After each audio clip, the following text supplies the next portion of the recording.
যিনি ছিলেন মক্কাওয়ালা মদিনাওয়ালা, যিনি ছিলেন উম্মতের কান্ডা রহমতের ভান্ডার, যার আগমনে এই ধরার মধ্যে আলো দান করা হয়েছিল, অশিক্ষিত সমাজকে সুশিক্ষিত করা হয়েছিল, যার আদর্শমান একজন ব্যক্তি খাঁটি আদর্শবান ব্যক্তি হিসেবে গড়ে উঠতে পারবে, সেই নবীজির শানে আমরা সংক্ষিপ্ত আকারে দরুদ ও সালাম পাঠ করেছি। সকলে বলুন সাল্লাল্লাহু আলাইহি ওয়াসাল্লাম। সম্মানিত উপস্থিতি, আজকের এই কোরআনের মাহফিলে আসতে পেরে আপনারা খুশি না বেজার? এই যে আগামীকাল আসতেছে 16 ডিসেম্বর, এই দিন আসলে পরে অনেক যুবক ভাইরা স্বাধীনতার নামে, বিজয় দিবসের নামে অনেক সাংস্কৃতিক অনুষ্ঠান করে, নাচ গান, মেয়েদেরকে নাচানো হয়, যুবক ভাইরা নাচে। স্বাধীনতার শিক্ষা কি আমরা এই পেয়েছি? এগুলো পাইনি। কিন্তু আজকে দেখা যাচ্ছে যুবক ভাইরা, অনেক যুবতী বোনেরা 16 ডিসেম্বর আসলে পরে বিজয় দিবসের নামে কত উদ্ভট কাণ্ড বাংলার জমিনে ঘটায়, ঠিক কিনা?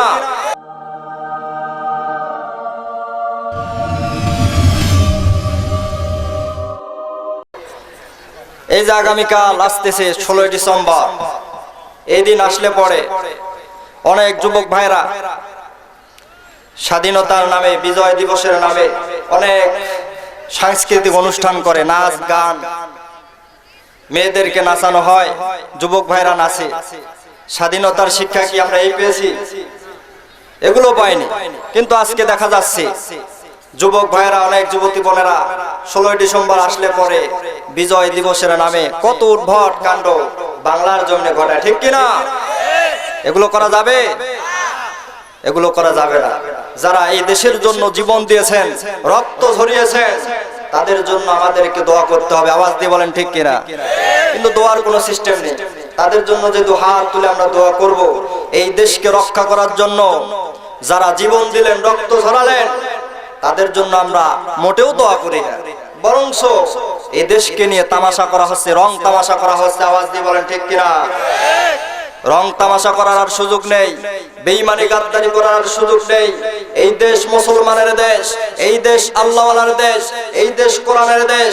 এই দেশে থাকতে হলে ইসলাম নিয়ে থাকতে হবে, এই দেশের মধ্যে থাকতে হলে কোরআন নিয়ে থাকতে হবে, এই দেশের মধ্যে থাকতে হলে ইমানদারদের সঙ্গে ভালো আচরণ দিয়ে থাকতে হবে, এই দেশের মধ্যে থাকতে হলে ওলামায়ে কেরামের কথা মেনে চলতে হবে। নচেত কেউ যদি ইসলামকে নিয়ে বাদরামি করতে চায়, দেশকে নিয়ে ষড়যন্ত্র করতে চায়, আমার ভাইরা বাংলার মুসলমান সচেতন, কেউ যদি কোনো উদ্ভট, কেউ যদি কোনো ষড়যন্ত্র করতে চায়, বাংলার মুসলমান সহ্য করবে না।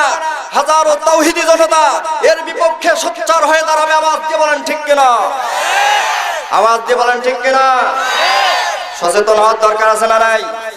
সচেতন হতে হবে। সচেতন না হওয়ার কারণে বেঈমানরা আজকে মুসলমানদের ঘাড়ে পা দিয়ে বেঈমানি করতেছে। আওয়াজ দিয়ে বলেন ঠিক কিনা? আজকে কিছু নাস্তিক মোরতাদ রয়েছে, এই দেশটাকে মনে হয় তাদের বাবার দেশ মনে করে, এদেশকে নিয়ে হাজারো ষড়যন্ত্র চলতেছে। আজকে দেখেন তামাম বিশ্বের মধ্যে মুসলমান নিধনের গভীর ষড়যন্ত্র চলতেছে। আওয়াজ দিয়ে বলেন ঠিক কিনা? চলছে কি চলছে না? মিয়ানমারে ষড়যন্ত্র হলো, কাশ্মীরের মুসলমানদের উপর কি নির্মম অত্যাচার চালাচ্ছে বেঈমানের দলেরা, বৌদ্ধ সন্ত্রাসের দলেরা। আজ ভারত চোখ রাঙিয়ে তাদের উপর কথা বলতেছে, তাদের উপর অত্যাচার চালানো হচ্ছে, কিন্তু আমরা মুসলমান নীরবে ঘুমাচ্ছি। আমরা মনে করতেছি তাদের উপর অত্যাচার হইতেছে, তাদের উপর জুলুম হইতেছে, আমাদের তাতে কি, ঠিক কিনা?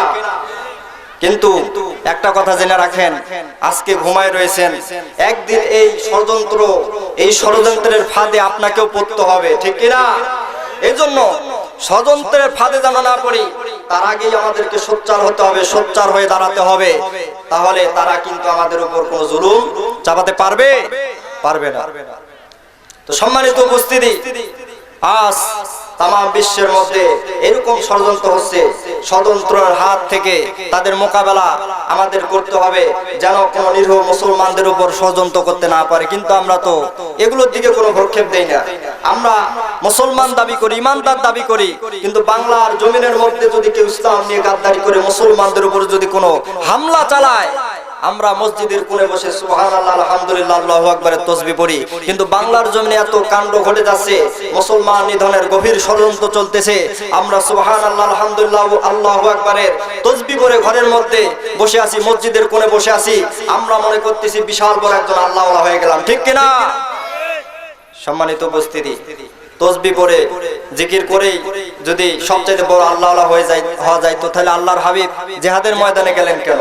তিনি জিকিরও করেছেন, তসবিহও করেছেন, আবার জিহাদের ময়দানে নেমেছিলেন, বেঈমানদের মোকাবেলা করেছেন, সাহাবায়ে কেরাম বেঈমানের মোকাবেলা করেছেন, যার কারণে তো ইসলাম কায়েম হয়েছে, ঠিক কিনা? এভাবে আমাদেরকেও বাংলার জমিনে ইসলাম কায়েম করার জন্য প্রচেষ্টা চালাতে হবে। যাই হোক, সময় আমি বাড়াতে চাই না। আসেন আমরা কোরআন মেনে নিজের জীবনকে সাজানোর চেষ্টা করি। আজকের এই জান্নাতের বাগানে উপস্থিত হয়েছে, এখানে যতক্ষণ বসে থাকবো আমাদের আমলনামায় ফেরেশতারা নেকি লিখতে থাকবে। আর যেগুলো গানের মঞ্চ, এগুলোর মধ্যে যদি বসে থাকেন, নেকি হবে? হবে না, গুনাহ লেখা হবে। আমাদের সব সময় গুনাহ কিন্তু হতেই থাকে, কিন্তু আমরা গুনার জন্য আল্লাহর কাছে মাপ চাই না। আমরা মাপ চাই না, নেকির ধার তো ধারি না, ভালো কাজের ধার ধারি না। সব সময় এনি টাইম গুনাহ করতেছি, কিন্তু গুনার জন্য আল্লাহর কাছে মাপ চাই না। চাই কি? চাই না।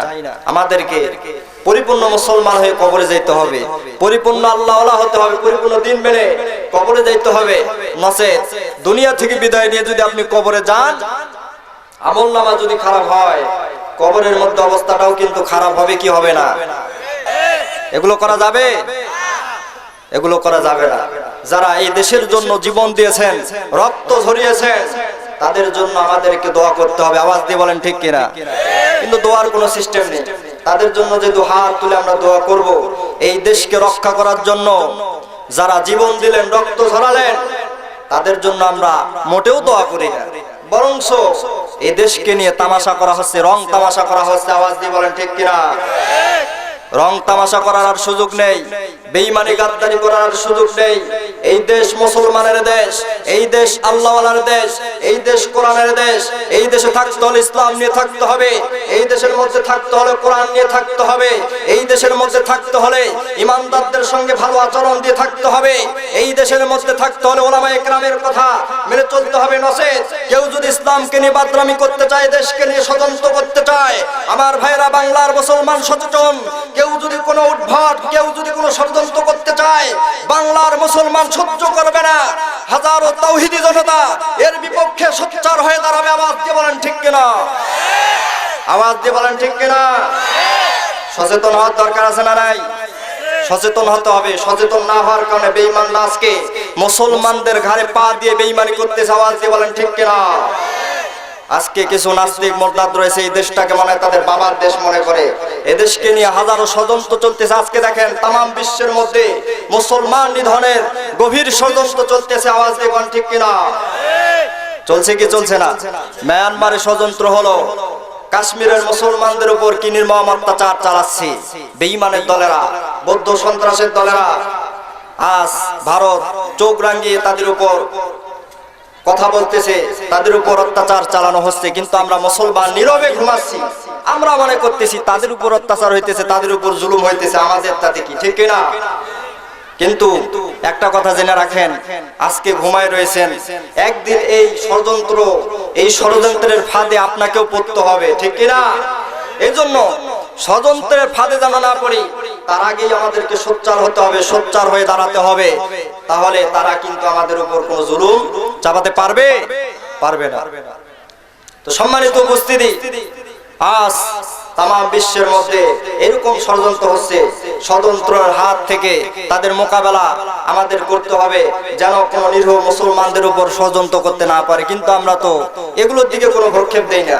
আমরা মুসলমান দাবি করি, ইমানদার দাবি করি, কিন্তু বাংলার জমিনের মধ্যে যদি কেউ ইসলাম নিয়ে গাদ্দারি করে মুসলমানদের উপর যদি কোনো হামলা চালায়, আমরা মসজিদের কোণে বসে সুবহানাল্লাহ, আলহামদুলিল্লাহ, আল্লাহু আকবারের তাসবিহ পড়ি। কিন্তু বাংলার জমিনে এত কাণ্ড ঘটে যাচ্ছে, মুসলমান নিধনের গভীর ষড়যন্ত্র চলতেছে, আমরা সুবহানাল্লাহ, আলহামদুলিল্লাহ, আল্লাহু আকবারের তাসবিহ পড়ে ঘরের মধ্যে বসে আছি, মসজিদের কোণে বসে আছি, আমরা মনে করতেছি বিশাল বড় একজন আল্লাহওয়ালা হয়ে গেলাম, ঠিক কিনা? সম্মানিত উপস্থিতি, তাসবিহ পড়ে জিকির করেই যদি সবচেয়ে বড় আল্লাহওয়ালা হওয়া যাইতো, তাহলে আল্লাহর হাবিব জিহাদের ময়দানে গেলেন কেন? তিনি জিকিরও করেছেন, তাসবিহও করেছেন, আবার জিহাদের ময়দানে নেমেছিলেন, বেঈমানদের মোকাবেলা করেছেন, সাহাবায়ে কেরাম বেঈমানের মোকাবেলা করেছেন। যার কারণে তো ইসলাম কায়েম হয়েছে, ঠিক কিনা? এভাবে আমাদেরকেও বাংলার জমিন ইসলাম কায়েম করার জন্য প্রচেষ্টা চালাতে হবে। যাই হোক, সময় আমি বাড়াতে চাই না। আসেন আমরা কোরআন মেনে নিজের জীবনকে সাজানোর চেষ্টা করি। আজকের এই জান্নাতের বাগানে উপস্থিত হয়েছে, এখানে যতক্ষণ বসে থাকবো আমাদের আমলনামায় ফেরেশতারা নেকি লিখতে থাকবে। আর যেগুলো গানের মঞ্চ, এগুলোর মধ্যে যদি বসে থাকেন নেকি হবে? হবে না, গুনাহ লেখা হবে। আমাদের সব সময় গুনাহ কিন্তু হতেই থাকে, কিন্তু আমরা গুনার জন্য আল্লাহর কাছে মাপ চাই না। আমরা মাপ চাই না, নেকির ধার তো ধারি না, ভালো কাজের ধার ধারি না। সব সময় এনি টাইম গুনাহ করতেছি, কিন্তু গুনার জন্য আল্লাহর কাছে মাপ চাই না। চাই কি? চাই না। আমাদেরকে পরিপূর্ণ মুসলমান হয়ে কবরে যেতে হবে, পরিপূর্ণ আল্লাহওয়ালা হতে হবে, পরিপূর্ণ দিন মেনে কবরে যেতে হবে। নচেত দুনিয়া থেকে বিদায় নিয়ে যদি আপনি কবরে যান, আমলনামা যদি খারাপ হয়, কবরের মধ্যে অবস্থাটাও কিন্তু খারাপ হবে, কি হবে না? নাস্তিকতা নিপাত যাক, দিন ইসলাম জিন্দাবাদ। নাস্তিকতা নিপাত যাক, দিন ইসলাম জিন্দাবাদ। কোটি প্রাণী একই আওয়াজ, খোদাদ্রোহী সার পাবে না এই বাংলায়, ঠাই হবে না মুসলমানরা জেগেছে আজ। তোলো তোলো আওয়াজ তোলো, জোর কদমে সামনে চলো, একই তালে সবাই মিলে দাও না স্লোগান, লিল্লাহে তাকবীর, কোরআন সুন্নাহর আলো, কোরআন সুন্নাহর আলো, লিল্লাহে তাকবীর। ইসলামেরই জন্য দেশের হয়েছে জন্ম, ইসলামের বিপক্ষে গেলে দেশ হবে ভিন্ন। ইসলামেরই জন্য দেশের হয়েছে জন্ম, ইসলামের বিপক্ষে গেলে দেশ হবে ভিন্ন। ইসলামের বিপক্ষে গেলে ওদের রক্ষা নাই, এই বাংলায় ঠাই হবে না, যাও হিন্দুস্তান, যাও হিন্দুস্তান। তোলো তোলো আওয়াজ তোলো, জোর কদমে সামনে চলো, একে তালে সবাই মিলে দাও না স্লোগান, লিল্লাহে তাকবীর, কোরআন সুন্নাহর আলো, লিল্লাহে তাকবীর। আল্লাহ তাআলা বলেন, বিসমিল্লাহির রহমানির রহিম।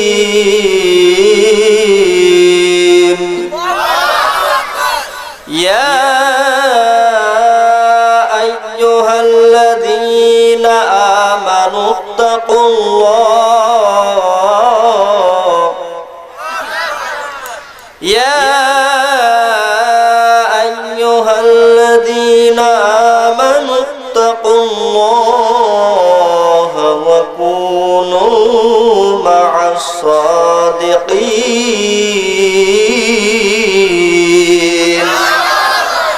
আল্লাহ তাআলা বলেন, ইয়া আইয়ুহাল্লাযীনা আমানুত্তাকুল্লাহ, হে ঈমানদারগণ, তোমরা যারা ঈমান আনয়ন করেছো, তোমরা যারা আমি আল্লাহ তাআলার প্রতি বিশ্বাস স্থাপন করো, তোমরা আমি আল্লাহকে ভয় করো। ইত্তাকুল্লাহ, তোমরা আমাকে ভয় করো। ওয়া কুনু মা'আস সাদিকিন, এবং যারা সত্যবাদী, যারা আল্লাহওয়ালা, তাদেরকে তোমরা বন্ধু বানাও। জোরে কোন সুবহানাল্লাহ। এক নম্বর স্তরে আল্লাহ তাআলা বললেন তোমরা আল্লাহকে ভয় করো। দ্বিতীয় নম্বরে যারা সত্যবাদী, দুনিয়ার মধ্যে যারা ন্যায় পথে চলে, যারা আল্লাহওয়ালা, তাদেরকে বন্ধু বানার জন্য আল্লাহ তাআলা বলেছেন। আমি আল্লাহ তাআলার ভয় সম্পর্কে কিছু আলোচনা করব। ইত্তাকুল্লাহ, আল্লাহ তাআলাকে ভয় করতে হবে। যতটুকু সময় পারি ইনশাআল্লাহ আলোচনা করার চেষ্টা করব, আল্লাহ তাআলা যদি দয়া করেন। আমাদেরকে ভয় করতে হবে সেই আল্লাহকে। আল্লাহ তাআলা বলেন, ইত্তাকুল্লাহ, তোমরা ভয় করো আমি আল্লাহকে। কেমন ভাবে ভয় করব? নামাজ পড়বো, চুরিও করবো, নামাজ পড়বো, ডাকাতিও করবো, নামাজ পড়বো, ঘুষও খাবো, নামাজ পড়বো, সুদও খাবো, এমন ভাবে ভয় করা যাবে? নামাজ পড়তেছেন, সুদ ছাড়তে হবে। নামাজ পড়তেছেন, ঘুষ ছাড়তে হবে। নামাজ পড়তেছেন, দুর্নীতি ছেড়ে দিতে হবে। নামাজ পড়তেছেন, সমস্ত অকর্ম, সমস্ত অশ্লীলতা, বেহায়াপনা কাজ ছেড়ে দিতে হবে। নামাজ পড়েন, রোজা রাখেন, পর্দা করেন, দুনিয়াবি যত ফায়সা কাজ রয়েছে এগুলো ছেড়ে দিতে হবে। অর্থাৎ আল্লাহ তাআলা যা আদেশ করেছেন এগুলো আমাদেরকে পুঙ্খানুপুঙ্খানুভাবে পালন করতে হবে, আর যা নিষেধ করেছেন এগুলো আমাদেরকে বর্জন করতে হবে। তাহলে সে আল্লাহ তাআলার ভয় আমাদের অন্তরের মধ্যে হাসিল হবে। অন্য এক আয়াতের মধ্যে আল্লাহ তাআলা বলেন, সূরাতুল আলে ইমরানের 102 নম্বর আয়াতে, আমার ভাইরা, আমার বন্ধুগণ, আল্লাহ তাআলা বলেন, ইয়া আইয়ুহাল্লাযীনা আমানুত্তাকুল্লাহ, হে ঈমানদারগণ তোমরা আমি আল্লাহকে ভয় করো, হাক্কা তুকাতিহি, তোমরা ভয় করার মতো ভয় করো, ওয়ালা তামুতুন্না ইল্লা ওয়া আনতুম মুসলিমুন। আমার ভাইরা, আমার বন্ধুগণ, আমার আল্লাহ তাআলা ডাক দিয়ে বলেন, এই ঈমানদারগণ তোমরা আমি আল্লাহকে ভয় করো, হাক্কা তুকাতিহি, ভয় করার মতো ভয় করো। এ বান্দা কি মনে করছো নামাজ পড়ো, তুমি মনে করছো আমি আল্লাহওয়ালা হয়ে গেলাম, আমি রোজা রাখি মনে করছো আমি আল্লাহওয়ালা হয়ে গেলাম, তুমি মনে করছো আমি পর্দা করি আমি আল্লাহওয়ালা হয়ে গেলাম। এ বান্দা তুমি মনে করছো আমি হক পথে আছি, আমি নামাজ পড়ি রোজা রাখি, আমি দান সদকা পালন করি, আমি যাকাত পালন করি, আমি হজ পালন করি, আমি যাকাত দেই, তুমি মনে করছো আমি একজন আল্লাহওয়ালা হয়ে গেলাম। এ বান্দা, না না না, তুমি নামাজ পড়ো, দুর্নীতি করো, নামাজ পড়ো, সুদ খাও, নামাজ পড়ো, অশ্লীলতা কাজও করো। এ বান্দা, নামাজ পড়ো, চুরিও করো, নামাজ পড়ো, ঘুষও খাও, এমন ভাবে আল্লাহর ভয় হাসিল হবে না। এ বান্দা, কেমনে আল্লাহর ভয় হাসিল হবে? তোমাকে আল্লাহর ভয় হাসিল করতে হলে আমি আল্লাহ যে কোরআন দান করেছি, এই কোরআনের মধ্যে যেভাবে আদেশ পালন করেছি, যেগুলো মানার জন্য বলেছি রে বান্দা, এগুলো যদি তুমি পালন করতে পারো, আর যেগুলো আমি নিষেধ করেছি এগুলো যদি বর্জন করতে পারো, তাহলেই কিন্তু আল্লাহর ভয় তোমার অন্তরে হাসিল হবে। চিৎকার মেরে বলেন সুবহানাল্লাহ। আমার ভাইরা, আল্লাহর ভয় অন্তরের মধ্যে হাসিল করতে হবে। কেন আল্লাহর ভয় হাসিল করবেন না অন্তরের মধ্যে? আল্লাহওয়ালা যদি হইতে চান, আল্লাহর ভয় পরিপূর্ণ অন্তরের মধ্যে হাসিল করতে হবে। এ মুসলমান ইমানদার ভাইরা, আল্লাহর ভয় অন্তরের মধ্যে পরিপূর্ণভাবে সেটিং করতে হবে। আমার আল্লাহ ডাক দিয়ে বলে, এ বান্দা, কাল কিয়ামতের ময়দানে উঠবা, কি নিয়ে উঠবা চিন্তা করেছো? ওই কিয়ামত সম্পর্কে ভয় করো, হাসরের ময়দান সম্পর্কে ভয় করো। দুনিয়ার জন্য সব কিছু করছো, আখিরাতের ময়দানে যে উঠবা কি তৈরি করেছো তুমি, এই চিন্তাটা এখনো করো নাই। ও মুসলমান, দুনিয়ার বাজার করার জন্য আমরা ব্যস্ত, আখিরাতের বাজার করার জন্য কিন্তু আমরা ব্যস্ত থাকি না। কারণ আমরা মনে করি আখিরাত হচ্ছে বাকি, দুনিয়ার বাজার হচ্ছে নগদ, যার কারণে দুনিয়ার বাজার নিয়ে আমরা ব্যস্ত, আখিরাতের বাজার নিয়ে আমরা চিন্তা ফিকির করি না। ও মুসলমান ইমানদার, দুনিয়ার মধ্যে কোন জায়গায় 1 মাসের সফর দেওয়ার জন্য কোন জায়গায় গেলে পড়ে আমরা ব্যাগের মধ্যে অনেক কিছু নেই কি নেই না? জোরে বলেন, নেই কি নেই না? অনেক কিছুই নেই। কাল হাসরের ময়দান বিশাল বড় একটা সফর, ওই যে একটা বিশাল বড় একটা সফর দেওয়ার জন্য হাজার হাজার বছর, 50,000 বছর দাঁড়িয়ে থাকতে হবে, আমার মাওলার কাছে হিসাব দিতে হবে। ওই দিন সম্পর্কে তো আমরা আল্লাহকে ভয় করি না। ওই ময়দানের জন্য আমরা কি সংগ্রহ করলাম? আল্লাহ সূরা হাসরের মধ্যে বলেন, বান্দা, কাল কিয়ামতের ময়দানে কি নিয়ে উঠবে এই চিন্তা কি তুমি করেছো? এই চিন্তা আমরা মোটেও করি না। আমরা মনে করছি দুনিয়ার বছর, দুনিয়ার জিন্দেগিতে হাজার হাজার বছর বাঁচবো, যার কারণে হাসরের ময়দান সম্পর্কে আমাদের কোনো চিন্তা নাই, ঠিক কিনা? ও মুসলমান, দুনিয়ার মধ্যে বেড়াতে গেলে ব্যাগের মধ্যে গামছা নেই, কাপড় নেই, অনেক কিছু নিয়ে ব্যাগ সাজাইয়া গুছাইয়া আমরা আমাদের গন্তব্য স্থলের মধ্যে চলে যাই। কিন্তু এই হাসরের ময়দান আমাদেরকে কিয়ামতের ময়দানে উঠতে হবে রে মুসলমান। ওই ময়দানের জন্য কিন্তু আমরা কোনো কিছুই সংগ্রহ করলাম না, ঠিক কিনা? আমরা কোনো কিছুই এখনো চিন্তা করলাম না। আমাদেরকে পরকালে উঠতে হবে, আমল নিয়ে উঠতে হবে, নামাজ নিয়ে উঠতে হবে, দান সদকা নিয়ে উঠতে হবে, যাকাত নিয়ে উঠতে হবে, হজ নিয়ে উঠতে হবে, ভালো ভালো যে কাজগুলো রয়েছে এগুলো নিয়ে আমাদের করতে হবে। চিন্তাগুলো আমরা মোটেও করি না, ঠিক কিনা? জোরে বলেন। আমার ভাইরা, আমার বন্ধুগণ, এ যুবক, আল্লাহর ভয় অন্তরের মধ্যে ঢুকাও। আজকে যুবকরা মনে করে হাজার হাজার দুনিয়ার মধ্যে মনে হয় বাঁচবো। এ যুবক, না না না, হাজার বছর বাঁচার জন্য আল্লাহ দুনিয়ায় পাঠায় নাই, একদিন দুনিয়া থেকে পরকালের মধ্যে পাড়ি জমাতে হবে। কত যুবক দুনিয়ার জমিন থেকে বিদায় নিয়ে চলে গেল, কত যুবক ঘুমের ঘরেও দুনিয়া থেকে বিদায় নিয়ে চলে গেল, কত যুবক বাস অ্যাক্সিডেন্ট হয়ে মরে গেল, কত যুবক আমার ভাইরা সমুদ্রের মধ্যে ডুবে মরে গেল, কত যুবক ঘন্টা অ্যাক্সিডেন্ট হয়ে মরে গেল। এ যুবক, কেমনে বলো, আরো অনেক দিন দুনিয়ার মধ্যে বাঁচবো।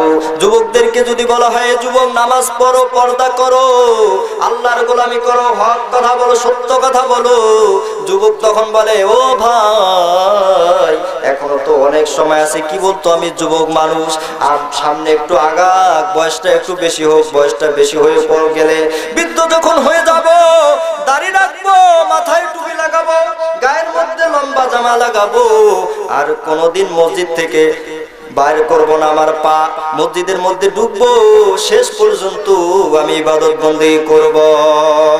ও মুসলমান বলেন তো, বৃদ্ধ হওয়া পর্যন্ত এই দুনিয়ার মধ্যে বাঁচবো, এর কোনো নিশ্চয়তা আছে?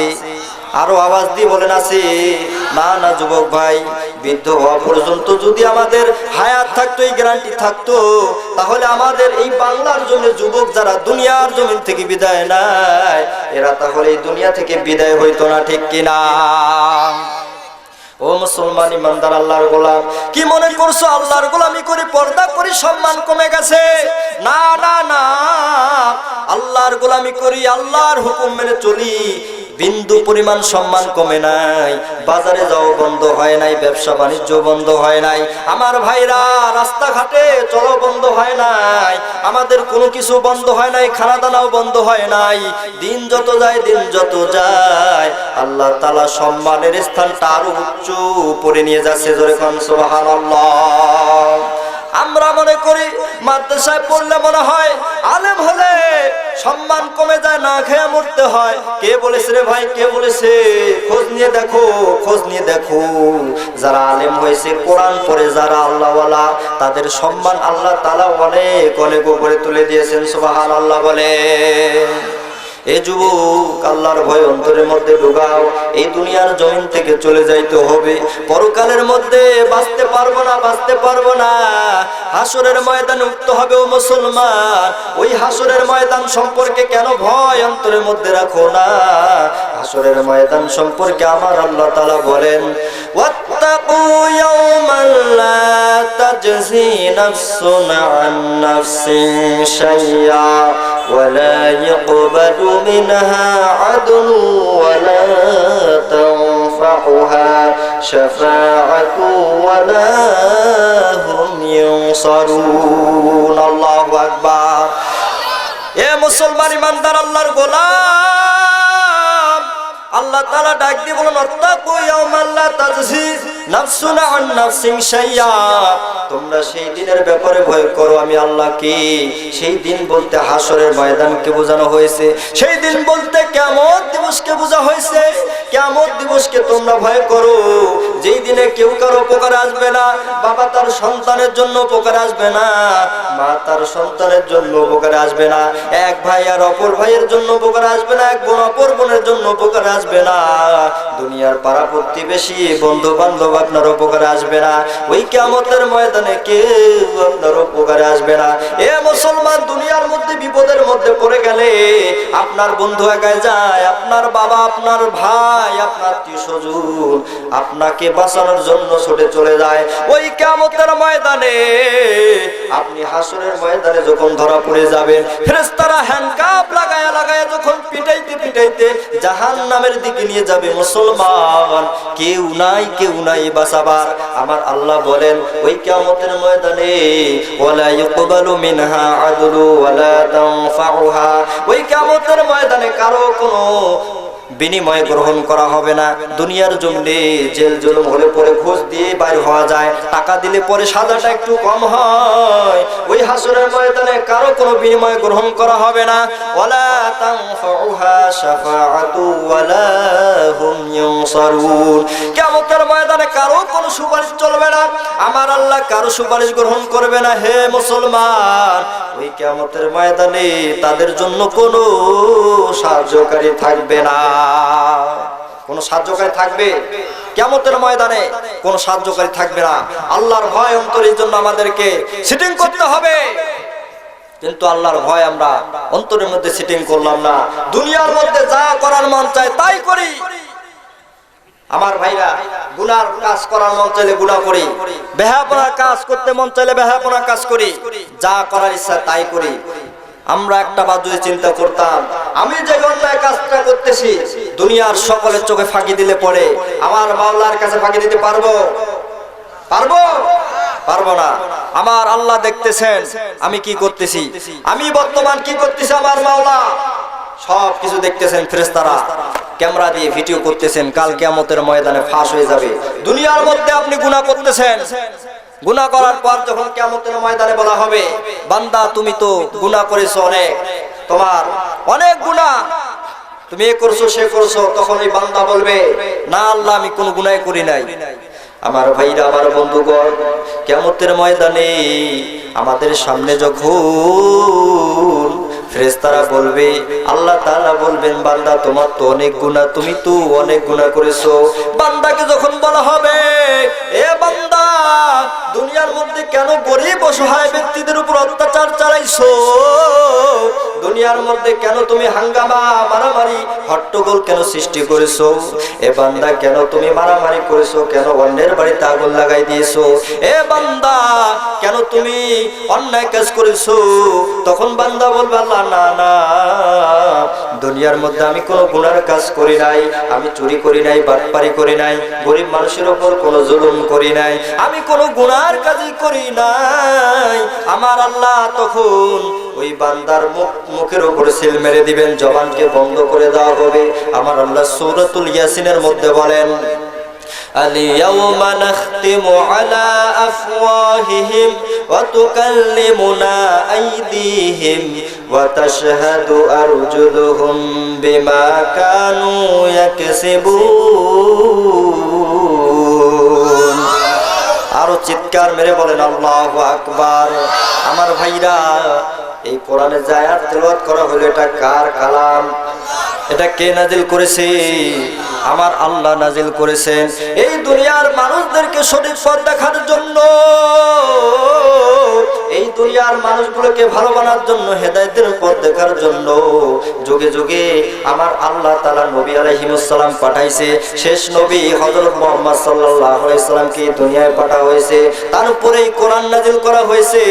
ও মুসলমান, এই কোরআন সর্বশ্রেষ্ঠ সর্বোত্তম কিতাব।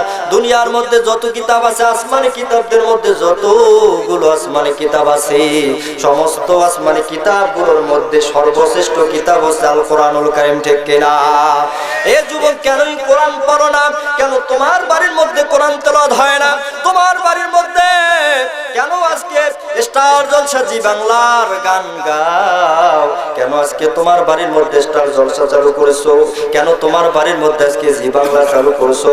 তোমার স্ত্রী এগুলো দেখে দেখে তার চরিত্রকে স্টার জলসা জি বাংলার মতো আমার ভাইরা তার জীবনকে গড়াইছে, যার কারণে তোমার বাড়ির মধ্যে শান্তি নাই, তোমার বাড়ির মধ্যে অশান্তি, তোমার বাড়ির মধ্যে সব সময় ঝগড়া লেগে আছে। জোরে কোন ঠিক কিনা? এ যুবক আল্লাহর গোলাম, জি বাংলা স্টার বাংলা বাড়ি থেকে বাড়ি করে দিতে হবে।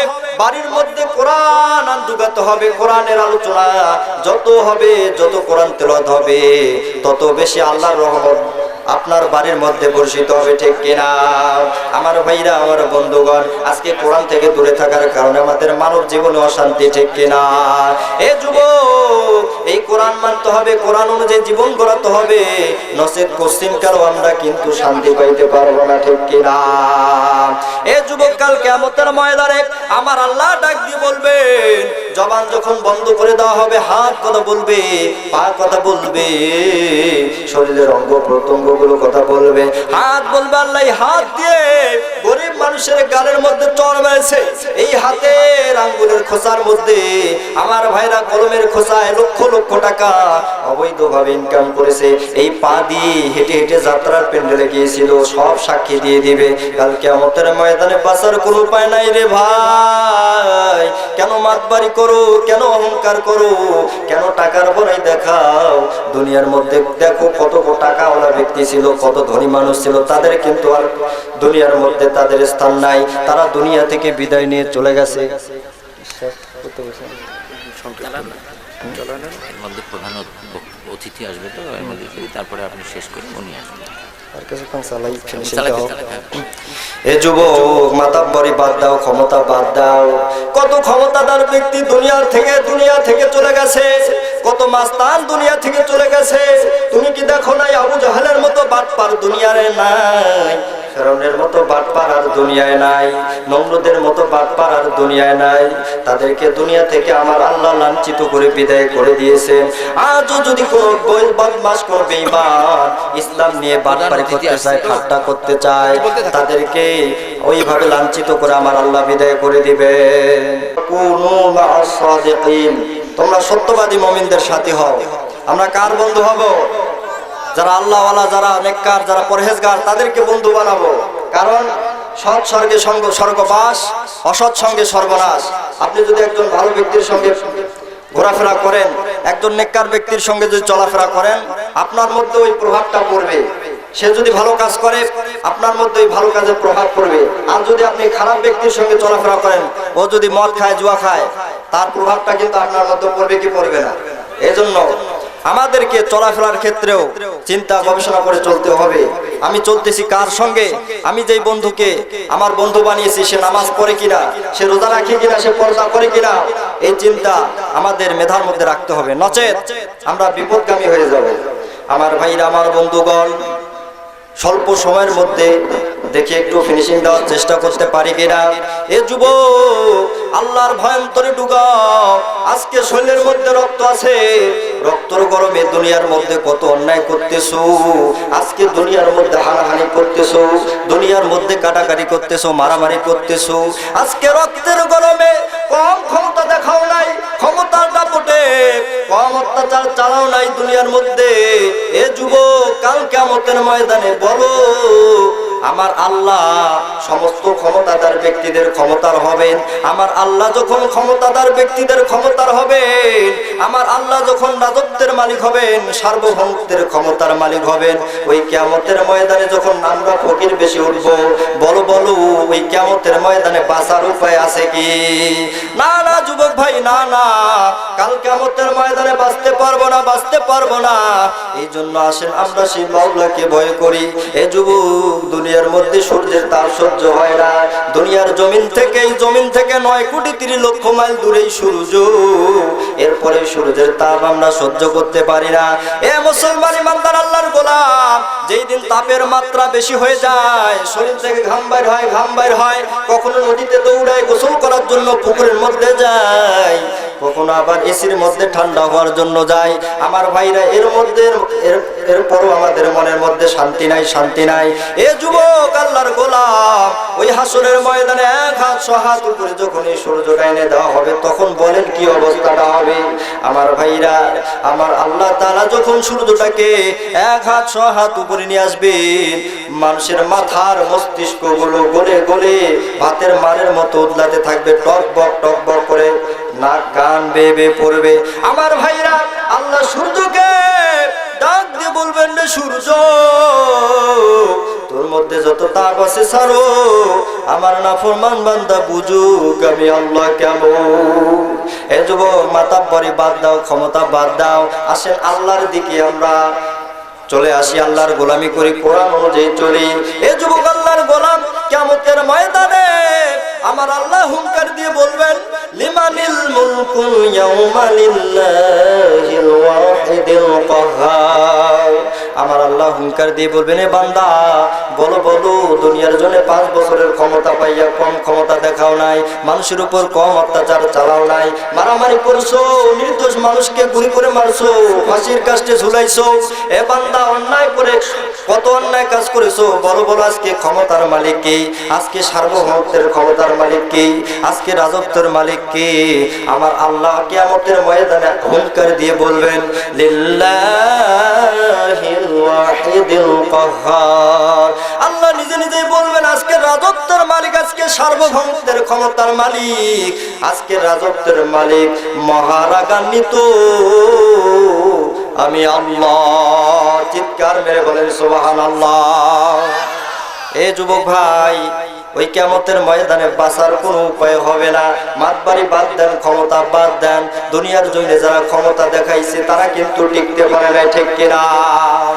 আজকে টাকার গরমে যারা ইসলাম নিয়ে ষড়যন্ত্র করে, কোরআন নিয়ে ষড়যন্ত্র করে, একটা কথা স্পষ্ট ভাবে বলে দিতে চাই, যারা এই দুনিয়ার জন্য এসেছিল, আপনি অতীতের দিকে তাকান, অতীত ইতিহাসের দিকে একটু চোখ খুলে দেখুন, একটু ঘাটাঘাটি করে দেখুন। যারা ইসলামকে নিয়ে বাদরামি করেছে, ইসলামকে ধ্বংস করার ষড়যন্ত্র করেছে, আমার আল্লাহ লাঞ্ছিত করে বিদায় করেছেন। আওয়াজ দিয়ে বলেন ঠিক কিনা? আমার ভাইরা, ফেরাউন বদমাশি করেছিল, বেঈমানি করেছিল, আবু জাহেল বেঈমানি করেছিল, ফেরাউন বেঈমানি করেছিল, নমরুদ বেঈমানি করেছিল, তাদেরকে দৃষ্টান্তমূলক জবাব দিয়েছেন। এই দুনিয়া থেকে লাঞ্ছিত বঞ্চিত করে আমার আল্লাহ বিদায় করেছেন। আওয়াজ দিয়ে বলেন ঠিক কিনা? আজও যদি কোনো বেঈমান নাস্তিক এই কোরআনকে নিধন করার চেষ্টা করে, সেইভাবে অতীতে যেভাবে আমার আল্লাহ তাদেরকে শায়েস্তা করেছেন, আজও সেই আল্লাহ তাআলা আমাদেরকে, এই বেঈমানদেরকে শায়েস্তা করতে পারেন কিনা? অবশ্যই পারবেন। আমরা মনে করি যে আল্লাহর বয়সটা হয়তো এখন একটু বেশি হয়ে গেছে, আগে যেভাবে বেঈমানদেরকে সাইজ করেছেন এখন মনে হয় আল্লাহ তাআলা সেইভাবে বেঈমানদেরকে সাইজ করতে পারবেন না, এমনটা কি মনে হয়? মনে হয়? চুপ করে থাকেন, সময় হলে পরেই বুঝতে পারবেন। যারা ইসলামকে নিধন করার চেষ্টা করবে, ইসলামকে নিয়ে যারা গাদ্দারি করবে, বেঈমানি করবে, তাদের গর্দান থেকে কল্লা নামিয়ে আমার ভাইয়েরা মাটির মধ্যে ফেলিয়ে দিবেন, ঠিক কিনা? এই নমরুদ ইব্রাহিম আলাইহিস সালামকে কম জ্বালান জ্বালায় নাই। ইব্রাহিম আলাইহিস সালামকে অগ্নিকুণ্ডের মধ্যে ফেলিয়েছিল। তিনি তাওহীদের দাওয়াত দেওয়ার কারণে, এক আল্লাহর প্রতি বিশ্বাস স্থাপন করার কারণে, মানুষদেরকে আল্লাহর দিকে ডাকার কারণে তার সঙ্গে বেঈমানি করেছে। কিন্তু সেই নমরুদকে আমার আল্লাহ লাঞ্ছিত করেছেন কি করেন নাই? আমার ভাইরা, আমার বন্ধুগণ, হযরত ইব্রাহিম আলাইহিস সালামকে এই নমরুদ অগ্নিকুণ্ড তৈরি করে আগুনের মধ্যে ফেলাই দিয়েছিল, কিন্তু আমার আল্লাহ ওই আগুনের, ওই অগ্নিকুণ্ডকে ফুলের বাগান করে দিয়েছেন। সুবহানাল্লাহ। এ যুবক আল্লাহর গোলাম, এই নমরুদ একদিন আল্লাহকে মারার জন্য আসমানের মধ্যে তীর ধনুক নিয়ে আসমানের দিকে তীর নিক্ষেপ করেছিল। আমার আল্লাহকে দুনিয়া থেকে বিদায় করে দিবে। আল্লাহর সঙ্গে পাল্লা দেওয়া যাবে? এ মুসলমান বলেন না কেন আল্লাহর সঙ্গে পাল্লা দেওয়া যাবে? না না বাবা, না না। এই যুবক ভাই, আল্লাহর সঙ্গে পাল্লা দিও না। আল্লাহর সঙ্গে যারা পাল্লা দিতে গেছে তাদের অবস্থা অনেক খারাপ হয়ে গেছে, তাদেরকে আমার আল্লাহ লাঞ্ছিত করেছেন। এই নমরুদ যখন আসমানের দিকে তীর নিক্ষেপ করলো, আমার আল্লাহ জিবরাইল আলাইহিস সালামকে ডাক দিয়ে বললেন, জিবরাইল, ও জিবরাইল, যাও যাও, ওই নমরুদের তীরটা ধরে নাও। তীরটা ধরে তীরের মাথার মধ্যে রক্ত লাগাই দাও।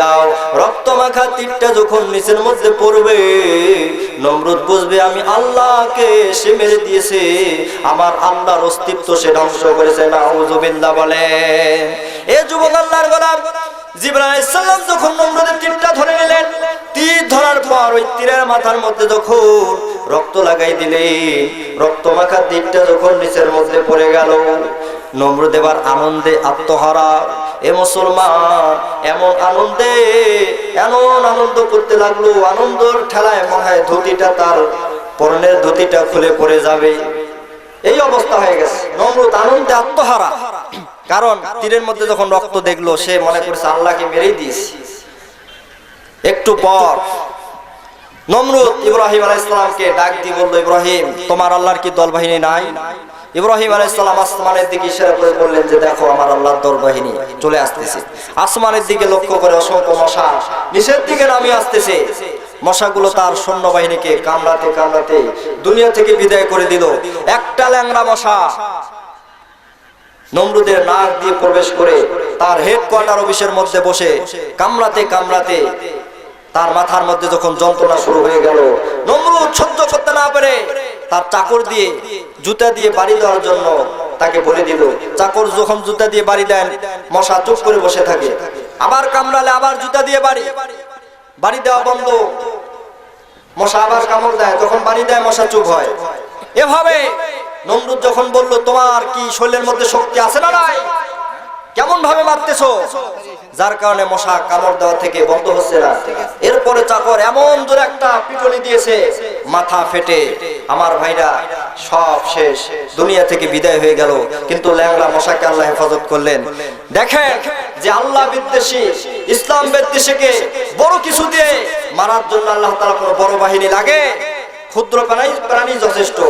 এই জন্য বলতে চাই, যারা ইসলামকে নিয়ে ষড়যন্ত্র করেন, বড় কোনো প্রাণীর দরকার নেই, বড় কোনো বাহিনীর দরকার নেই, ক্ষুদ্র প্রাণী ক্ষুদ্র বস্তু দিয়ে ওই বেঈমানকে শায়েস্তা করার জন্য আল্লাহর কাছে যথেষ্ট। আওয়াজ দিয়ে কোন ঠিক কিনা? আমার ভাইরা এই জন্য সচেতন থাকতে হবে। এভাবে ফিরআউনও গাদ্দারি করেছিল, মূসা আলাইহিস সালামকে দুনিয়া থেকে বিদায় করে দিবে। মূসা আলাইহিস সালাম তাকে দাওয়াত দেয়, কোরআন তার দিনের দিকে আল্লাহর দিকে আহ্বান করে, কিন্তু এই ফিরআউন মূসা আলাইহিস সালামের সাথে বেঈমানি করে গাদ্দারি করে তাকে নানান ভাবে হয়রানি পেরেশানি করে। কিন্তু আমার আল্লাহ মূসা আলাইহিস সালামকে বিজয় দিয়েছেন কি দেয় নাই?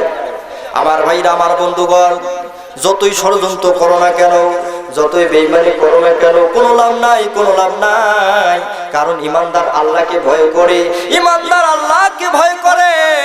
ইমানদারদের সঙ্গে যতই অত্যাচার জুলুম চালাও না কেন, এ মুসলমান ইমানদারকে হয়রানি করা যাবে না।